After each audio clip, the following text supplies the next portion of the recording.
รวมกับทีมงานบ้านอยากขอต่อน้ำสร้างแหล่ว่าได้บ่นะเพองบห้องกับบลานะอยากขอน้ำต้นละล้านได้บ่ต้นละล้านด้วยเจ็ดต้นก็12 ต้นเออแบ่งล้มกันก่อนปนั้นโจหาโดยเพราะว่าขนาดนี้ขนาดนี้เปลี่ยนใหม่ได้เป็น7x9ไอ้7x9ด้วยอยากขอน้ำพ่อหนา มันอันนี้ลีอะไรมันงบแบบไม่มินนะบอได้ฟ้าฮะบอได้ฟ้าไอ้แล้วปีใหม่อยู่แล้วเนาะฮะแล้วปีใหม่วะแล้วปีใหม่ก็ได้แต่ว่านั่นนะเบิ่งลมกันโดยโทรหาทางรถฟอร์ดเพิ่นเด้อมาเบิ่งก่อนเบิ่งไงเนี่ยว่าที่ประมาณเท่าไหร่เนาะในเชียงงบ ในเชียงงบตังเสาที่ข้านมาจะเอามาปรับดินอีกได้พี่น้องเลยเนาะ คือสิได้เท่าไหร่ออกไปเทิงก่อนหรือว่ากวดลงมาลุมเนาะเพราะว่าเฮาบ่อยากให้มันกบกล้วยหาลากกล้วยนี่สำคัญเลยพี่น้องแต่มันเกิดอยู่ใช้ก็ได้เพิ่นนี่เกิดง่ายแห้งเย็นบ่ต้องฝ้าวเนาะแต่ว่าเฮ็ดทำละลายบอลเนาะแต่ว่าประเด็นให้เฮาได้ประมาณ1.5 ล้านแล้ว2 ล้านก็เฮ็ดเนาะแต่ว่าเกินหันเฮาก็เอาไว้หั่นแหละเนาะเฮาก็อยากใส่งบให้มันประหยัดให้มันได้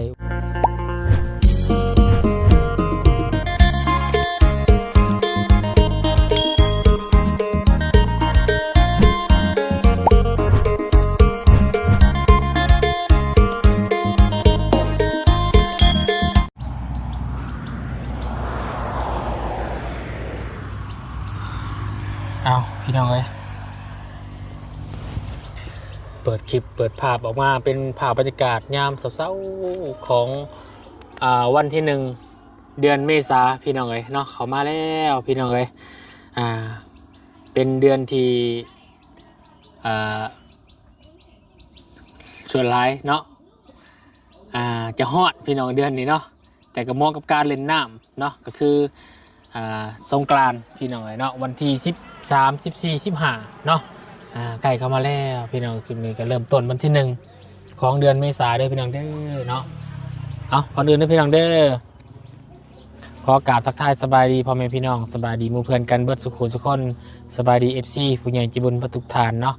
ยินดีต้อนรับเข้าสู่ช่อง YouTube ประวุฒิสารวัตรมื้อนี้พี่น้องเอ้ยเนาะน้องกังวีเบิ่งให้นะบาบุญแจ้งอยู่บ่แจ้งบ่แจ้งเนาะพี่บัดนี่ สบายดีปาลุงสบายดีขออนุญาตติดไม้เนี่ยใส่แจ้งอยู่บ่เพราะว่าตั้งกล้องสะท้อนแสงแดดเพราะว่าแจ้งอยู่เนาะเอามายืนต่อหน้าดินหรือว่าบสถานที่จะตั้งเฮือนของหนองกองมีในอนาคตพี่น้องเลยเนาะทางบนเองก็เลยจะมาเสนอคลิปภาพบรรยายพี่น้องนะครับในชมในสถานที่นี่เนาะเพราะว่าทางบุญเองก็ได้รับเป็นสะพานบุญเนาะให้กับทางพระอาจารย์อยู่ทางฝั่งไทยเพิ่นเนาะเพิ่นก็อยากจะสดสวยทางครอบครัวน้องกองมีหรือว่าตัวน้องกองมีเองพี่น้องอยากจะสร้างเฮือนเนาะเป็นเฮือนดินเนาะเฮือนปูนทางบุญเองก็ได้กันเกินไว้รอบก่อนเนาะพอดีกับที่เรียกว่าจะมาเป็นเฮือนไม้พี่น้องเนาะบานนี้ก็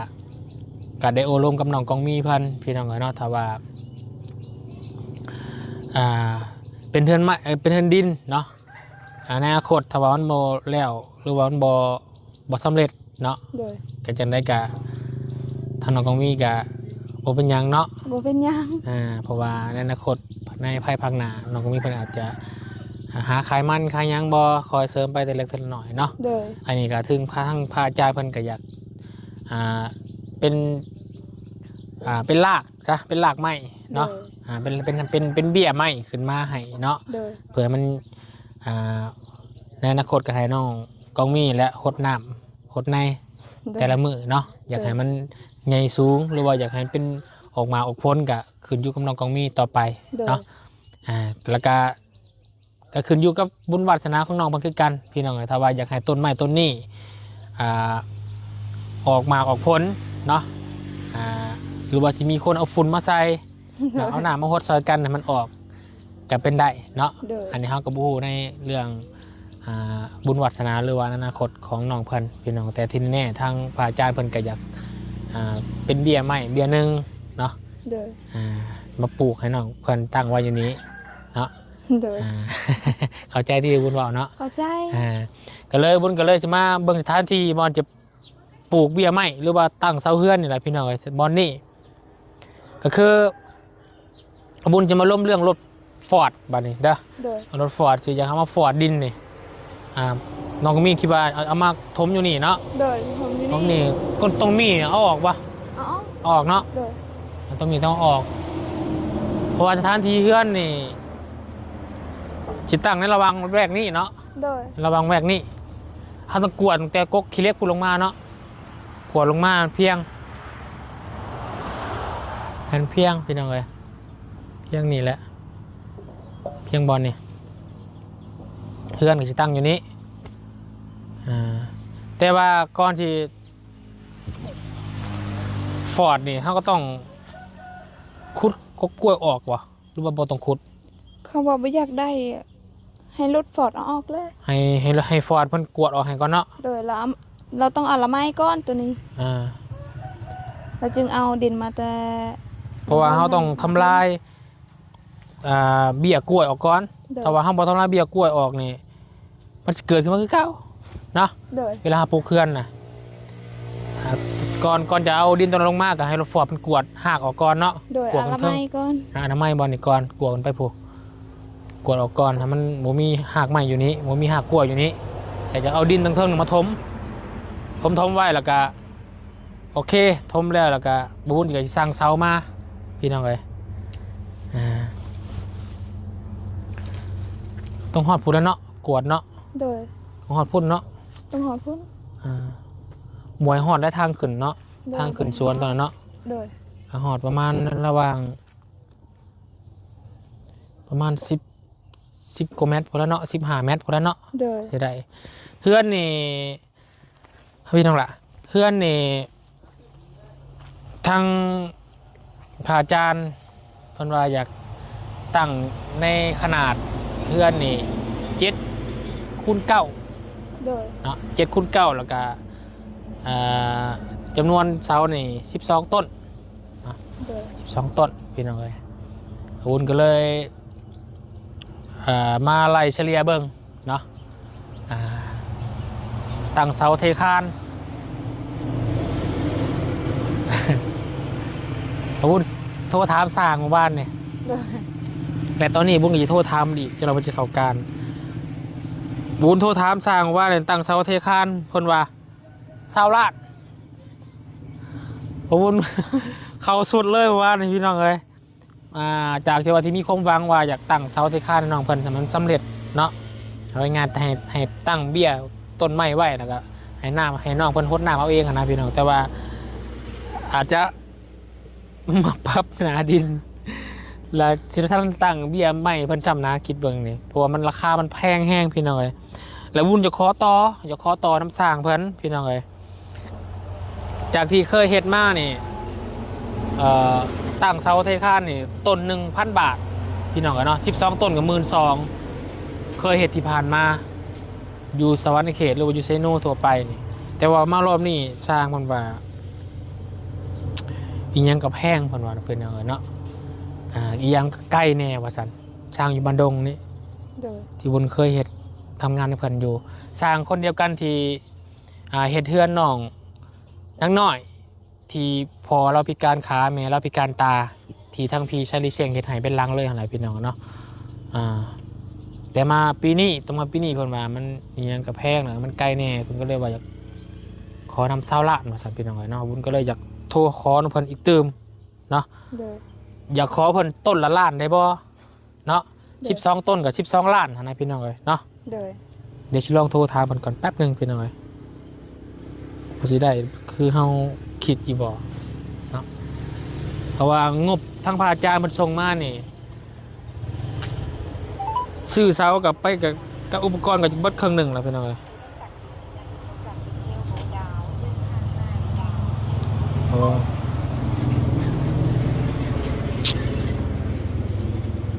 เงินข่อยบ่พอเงินโทรศัพท์บ่พอพี่น้องเอ้ย เอาไรโอนเงินนี่แน่โอนเงินนี่แน่นี่ บ่มีบัญชีบ่จะมีเงินในโทรศัพท์บ่ข่อยบ่ได้เติมเงินเมื่อคืนเงินเบิดขนาดเงินโทรศัพท์ยังบ่มีเลยพี่น้องเอ้ยฮะแม่นอีโทรหาซ่าเพราะว่าโทรศัพท์เครื่องนี่ค่าโทรค่าถ่ายคลิปอยู่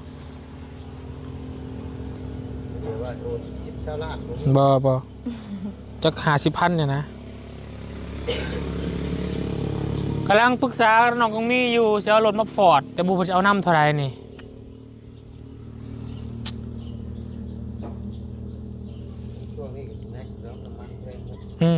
ช่วงนี้มันแพงจากนี่หน้าทางมานี่หอดโพ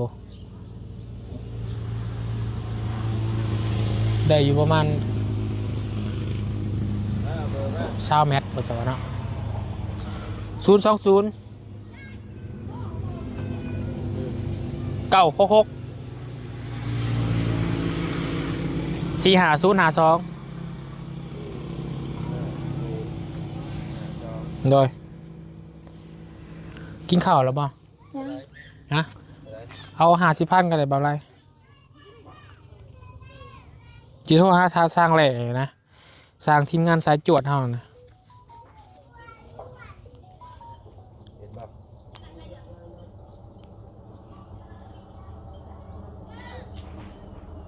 เห็นแล้วสิขอสร้างเพิ่นต้นละล้านได้บ่หั่นนะ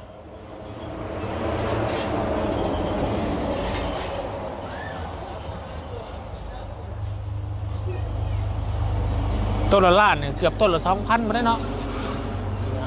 ต้นละล้านเนาะเขาบอกว่าตั้งเสาเทคานโทรหากดโทรหาว่าเนี่ย20 ล้าน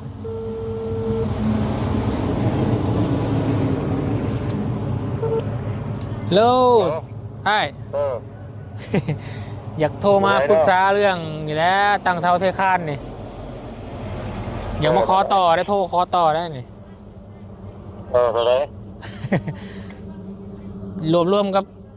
กับทีมงานบ้านอยากขอต่อน้ำสร้างแหล่ว่าได้บ่นะเพราะงบห้องกับบ่ลานะอยากขอน้ำต้นละล้านได้บ่ต้นละล้านด้วยเจ็ดต้นก็12 ต้นแบ่งล้มเงินก่อนปนันโจหาโดยเพราะว่าขนาดนี้ขนาดนี้เปลี่ยนใหม่ได้เป็น7x9อ้าย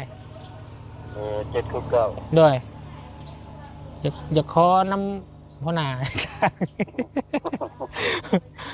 มันอันนี้ลีได้มันงบมันไม่มินนะบ่ได้ฟ้าฮะบ่ได้ฟ้าอ้ายแล้วปีใหม่แล้วเนาะฮะแล้วปีใหม่วะ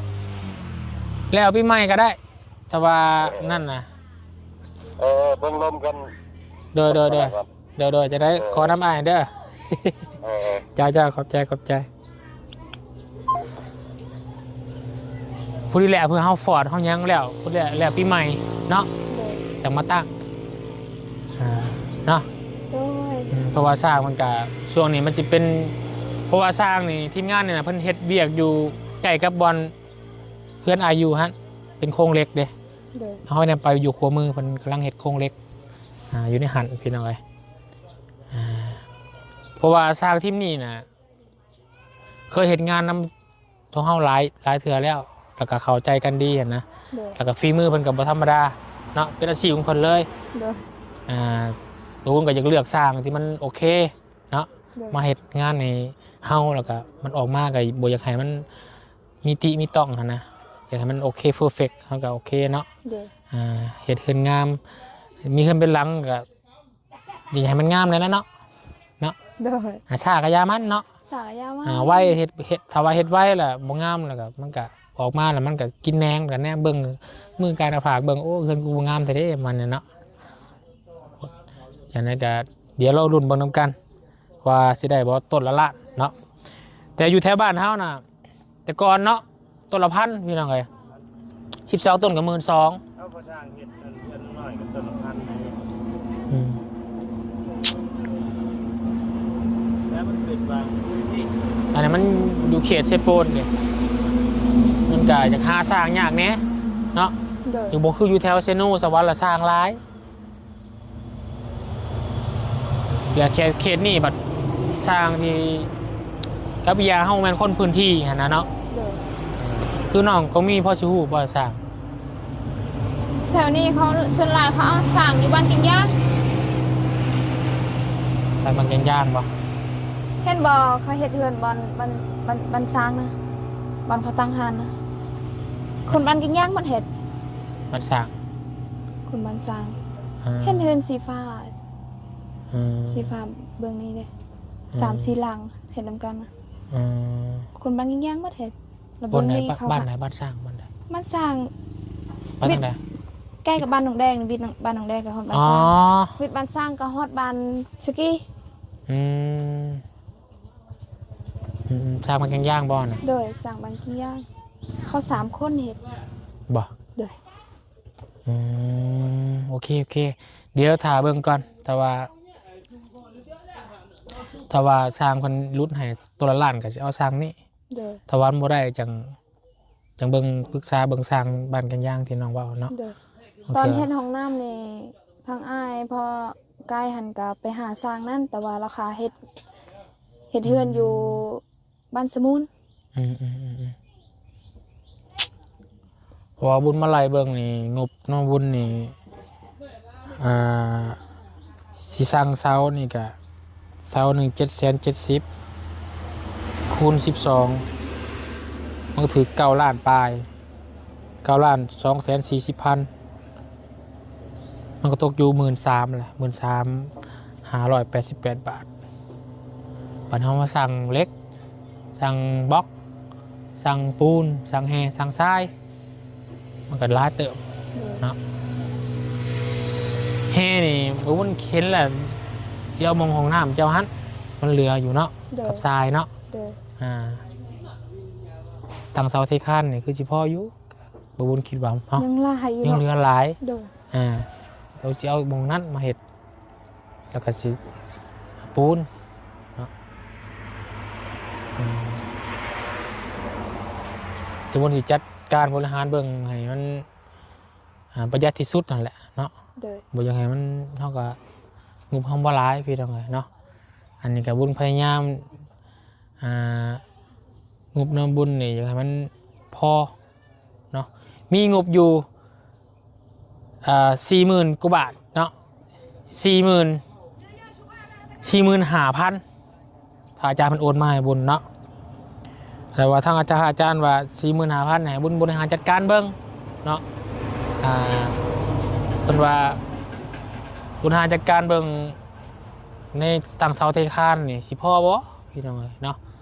หรือบุญมาถามสร้างว่านี่เฉพาะค่าสร้างก็20 ล้านแหละพี่น้องก็เบิดไปเกินครึ่งแหละ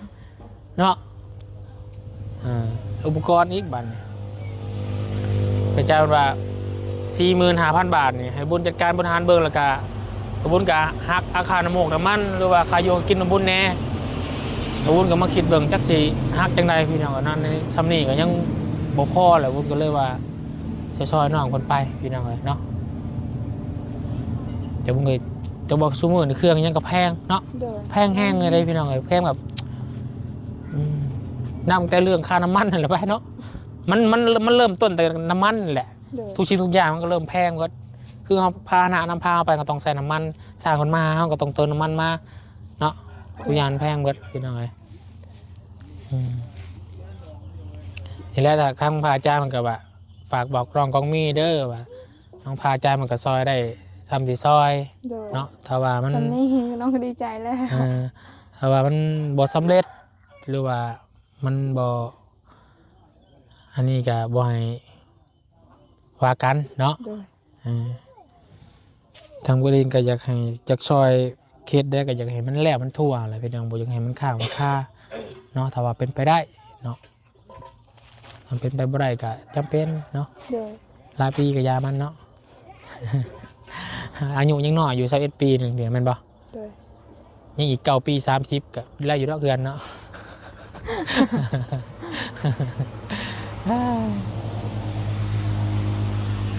ส่วนเรื่องเฮือนครัวกับยังยุบน้ำมาบุญซีลาดเนาะเฮือนครัวพอเจ้าเนาะ บ่บุญสารวัตรนะ บบุญ บ่ มัน บุ ปลา ญนนปลา5 ล้านนะ 5 ล้านปะ โดย อ่า 5 ล้าน ลองเบิ่งแต่ว่ามื้อนี้น่ะบุญอยากให้อ่าโทรหาทางรถฟอร์ดเพิ่นเด้อ โดย มาเบิ่งก่อนมาเบิ่งไงแน่ว่าที่ประมาณเท่าไหร่เนาะน่าจะเอางบ น่าจะเอางบตังเสาเทคานมาจะเอามาปรับดินอีกได้พี่น้องเลยเนาะ ไม่ใช่ได้เท่าไหร่เพราะว่าวุ่นตามเบิ่งมันก็สูงเติบเลยเนาะ โดย สูงเติบได้นี่ชาวน้องคิดว่าสิประมาณเท่าไหร่เพิ่นสิเอานำคิด ช่างโม ซ้ำประมาณเท่าไหร่จ้ะวะถ้าเพิ่นสิเอานำเฮานี่ ล้านห้า2 ล้านประมาณนี้แหละ ประมาณล้านหา2 ล้านเนี่ยพอเฮ็ดอยู่เนาะ โดย ประมาณ2 ล้านเนาะสุดๆนี่2 ล้านจังพอเฮ็ดเนาะ โดย แต่ว่าเกินหันก็จะแพงเนาะอืมเพราะว่าสมประมาณล้านหนึ่งบ่ได้พี่น้องล้านห้านี่ก็จะอืดอยู่คือว่าโหมันนูนสูงเด้เพิ่นกลัวขึ้นไม้เฮาอีกเนาะ โดย แม่นอยู่มันบ่ได้กว้างแต่มันจำนวนมันสูงเลยพี่น้องเป็นภูลองเบิ่งเนาะ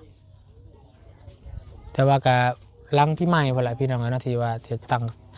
สิตั้งเสาหั่นนะเนาะก็พอดีแล้วมาชะลอถ่าเรื่องงบแน่เนาะขอเฮ็ดไปเนาะ โดย บุญกับสิบริหารจัดการมันพอดีพองามบ่อยากให้มันเปลืองหลายพี่น้องเลยเนาะแต่บุญกันแนมเห็นอยู่แห่ทรายเนาะยังเหลือที่ว่าถ้าลุงเคอเพิ่นสั่งมาเฮ็ดของน้ำเนาะ โดย นี่แหละพี่น้องเลยเนาะจะเริ่มต้นแต่พี่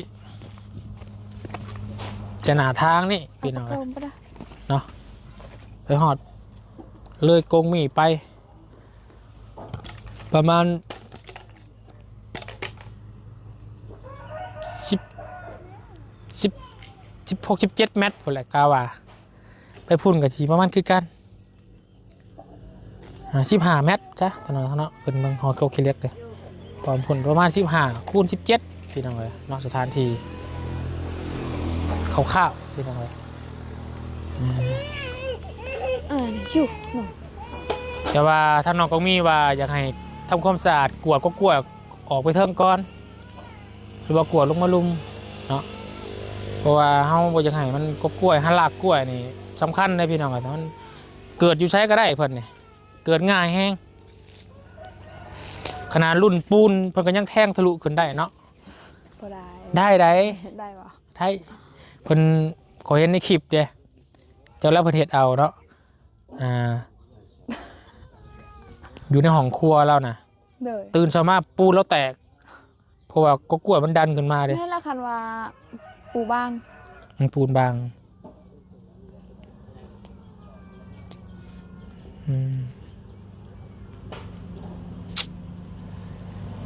ลองเบิ่งพี่น้องกันเนาะมีแต่ให้ทางน้องก็มีลองเบิ่งได้รถฟอร์ดเนาะ โดย ถ้าว่าเฮากับบ่เฮาให้แบบเฮ็ดแบบใจเย็นบ่ต้องฟ้าว โดย เนาะแต่ว่าเฮ็ดทำละลายบอลเนาะแต่ว่าประเด็นให้เฮาได้ประมาณล้านหาแล้ว2 ล้านก็เฮ็ดเนาะแต่ว่าเกินหันเฮาก็เอาไว้หั่นแหละเนาะ โดย เฮาก็อยากใส่งบให้มันประหยัดให้มันได้อุปกรณ์อย่างหลายอย่างนี่พี่น้องเอ้ยอยู่ใช้คือการเลือกเฮ็ดเทือนนี่เปลืองหย่อนเฮาจ้างสร้างเนาะค่าสร้างแพงเฮ็ดเทือนนี่อยู่ใช้คือการถามว่าบ่บุญเฮ็ดเทือนตอนเพื่อนน้องน้องนางน้อยอยู่บ้านสกีขี่เทิงนี่สกีใหญ่นี่50 ล้านค่าสร้างประมาณ แล้วเลยบอก เดี๋ยวเลยบวุ้นคิดว่าตอนนั้นนะพ่อเห็ด ตกอยู่อุปกรณ์พุทธิพเฮ็ดเนี่ยบุญมาไล่เฉลี่ยกับสร้างใหญ่อยู่สวรรค์เขตเนาะมาไล่เฉลี่ยเบิ่งก็ประมาณ 70,000 กว่าบาทรถฟอร์ดบ่เคยเบิ่งรถฟอร์ดบ่ บ่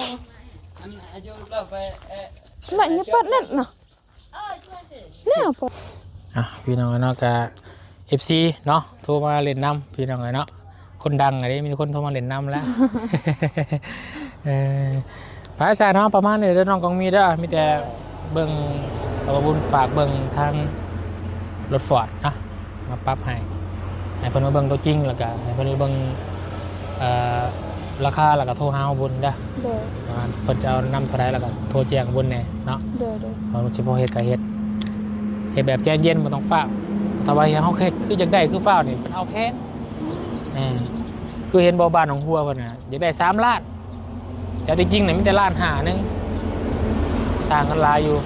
เวลาเพิ่นเฮาอยากเฮ็ดฟ้าวคืออยากเฮ็ดมันเอาแพงเฮ็ดคือเล่นโตคือบ่อยากได้นี่ อย่างนี้เนาะ โดย เอาไม่แต่ประมาณนี้แหละเด้อพี่น้องเด้อคลิปนี้เด้อเนาะแจ้งพี่แจ้งน้องน้ำกันเนาะเรื่องเฮือนซ่านน้องกองมีเพิ่นเนาะเรื่องปรับหน้าดินเนาะว่าสิได้ซำใดเดี๋ยวลองติดตามเบิ่งน้ำกันเนาะจังว่ากันอีกเทื่อนึงต่อไปพี่น้องเนาะจังได๋ก็อยู่ดีมีแฮงเนาะฝากน้องกองมีต่อไปพี่น้องเนาะไปกินข้าวกินน้ำแล้วบ่ย่างเนาะ ถึงหมาย บ่ได้แกงปลาบ่มื้อนี้ แจ้งว่า หรือว่านี่แซ่บทุกวันเนาะคักว่านี่แซ่บ คือภาษาพูด บ่ทั้งพ่อแม่เจ้ากินแล้วบ่ยังอยู่โอเคแล้วจังว่ากันพี่น้อยเนาะบุญก็ยังบ่ได้กินดอก ถ่ายคลิปก่อนพี่น้อย กินน้ำกัน โดยเอาโอเคบ๊ายบายไปพี่น้อยโดยสบายดีไปโอเคพี่น้อยเนาะกะประมาณนี้แหละพี่น้อยเนาะอยู่ดินดอนตอนหญ้าบอนสถานที่ต่างเฮือนต่างซานเนาะให้กับน้องกองมีเพิ่นพี่น้อยสิได้สำได้นั่นเดี๋ยวลองติดตามเบิ่งกันมาบุญกะสิพยายามเนาะหาหรือว่าอุปกรณ์มันได้ถึงที่สุดพี่น้องเลยถึงร้านก็คือว่าพี่น้องเลยมันก็บดีเนาะถึงของบดีเดือนชั่วโมงเนี่ยก็ต้องทำใจพี่น้องเลยเนาะราคาเครื่องของแพงหลายเนาะอุปกรณ์อย่างต่างๆเนาะแต่เศรษฐกิจโลกพี่น้องเลยเนาะมันปัญหาเกิดมาด้วยเศรษฐกิจโลกชั่วโมงนี้พี่น้องเลยเนาะให้เดือดร้อนกันไปเบิดทั่วโลกพี่น้องเลยจะได้กับสู้ๆขอให้ FC ผู้สุขุสุคนผู้ใหญ่ใจดีผ่านวิกฤตในปัจจุบันนี้ไปด้วยกันพี่น้องเลยเนาะขอให้ทุกคนอยู่ดีไม่แห้งให้สุขภาพร่างกายแข็งแรงหาเงินคำร่ำรวยกันต่อไปเนาะสำหรับคลิปนี้ไปแล้วสบายดี